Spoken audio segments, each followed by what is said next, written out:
saw the headline on today's Oklahoman. Joining us now with some more definition of that headline for the nation's capital is our man in Washington, Chris Castile. And Chris, the Army today, we know it had to reduce the active duty ranks by 40,000 and the civilian workforce by 17,000. Today they released specific base-by-base changes. What did we learn today? Well, we learned that the Army base, the Army post in southwestern Oklahoma, Fort Sill, is one of the very few that not only is not going to lose positions, but is actually going to gain positions. Fort Sill will gain 219 positions. They're getting a couple of artillery battalions added, and that is just actually that is just remarkable in context of what was announced today. I mean, you had bases like in Texas. Some of our listeners may know Fort Hood and Killeen, Texas. They're getting cut 3,350 positions there. Fort Bliss down in El Paso, 1,200 positions. Up in Kansas, Fort Riley, 615. Huge base in Georgia, Fort Benning, Georgia, where a lot of basic training is done, 3,500. There's a base in Alaska that's being cut 2,600. So you're right. Well, the Army has known for months that they had to cut 40,000 people, get from 490,000 troops down to 450,000 troops. What they announced today was how they're going to go about it. And of course, when those number of troops are reduced at the various bases, the impact is on the local economy. And Chris, the other big concern, at least from the politician's standpoint, is about the country's national security with such a large personnel reduction. That's absolutely right, Dave. I should have said earlier that these cuts will be made over the next 2 years, 2.5 years. They hope to get them done by the end of fiscal year 2017. But you're absolutely right now, and that's kind of where the Oklahoma guys were, and a lot of the Republican congressmen were today on this. Is like, you know, the Oklahoma guys, Senator Jim Inhofe, Representative Tom Cole, you know, hey, we're relieved, we're grateful Fort Sill's not being cut, but we're worried about this, about, you know, what they call the degradation of the Army and the military. You know, these cuts, I think the Army just a few years ago was up at 570,000. Now it'll be down to 450. That's a level it has not been at for a very, very long time. And, you know, the military, I mean, they're obviously they're a part of the administration now, are saying, you know, 450 we can handle.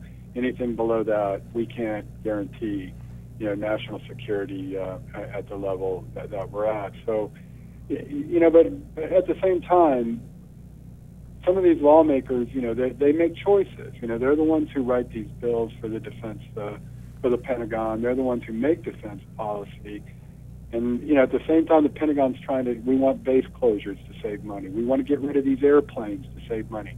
At Tinker Air Force Base, we want to get rid of some AWACS to save money. And they block, and you know, Congress blocks all those things because of their parochial concerns.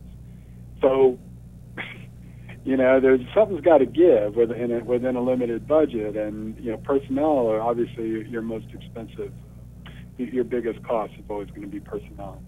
We're chatting with Chris Castile from the Oklahoman's Washington, D.C. Bureau about the Army releasing some of the data on the base-by-base closures today. Chris, you outlined in a story that you have posted right now on newsok.com, Fort Sill's been around since 1869, but it would actually be quite expensive to shut this base down. It really is, and yeah, it goes back to, you know, the U.S. government's war on Indians. That's why that base existed in the first place. It has obviously evolved since then. But it's an artillery training base. It has been for decades. You know, that's where they fire off cannons, huge shells. And you know, they've got ranges out there that are full of unexploded ordnance, you know, shells that were just duds. And in order to shut a base down under the law that Congress operates under for base closures, is the military has to prepare it to turn over to a community. You don't just shut the thing down and put a big fence around it.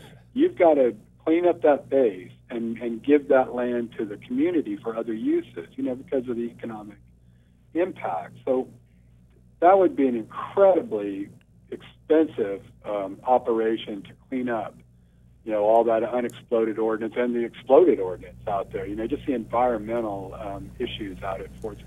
Plus, where are you going to move it to?